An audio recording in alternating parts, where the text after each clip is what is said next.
জঙ্গলার হরিণী শিকারীর হাতে বন্দী হয়ে পড়ে আছে। তার জাল, মোড়া সুতার জালের মধ্যে সাগর থেকে জাল দিয়ে বড় বড় মাছ ধরে না, শিকারী দুই পাহাড়ের চিপায় সুতার জাল পাইতা ওই জঙ্গলার মধ্যে লাঠি দিয়া বাইরেতেছে। লাঠির বাড়ির আওয়াজ শুনে হরিণ তো একটা দুই পাহাড়ের মাঝখান দিয়া দৌড় দিয়ে গিয়া সুতার জালে আটকিছে। যত নড়াচুরি করে ততই জাল পেছায়।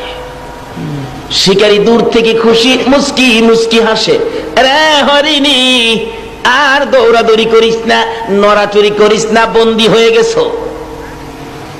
ভালো করে পেঁচাইয়া শিকারী শেষরাইয়া কিতাব লেখে। আলগাইতে পারে না ভারী বেশি, হরিণটা মোটা তাজা বেশি ছিল বিদায় শেষরাইয়া নিতেছে।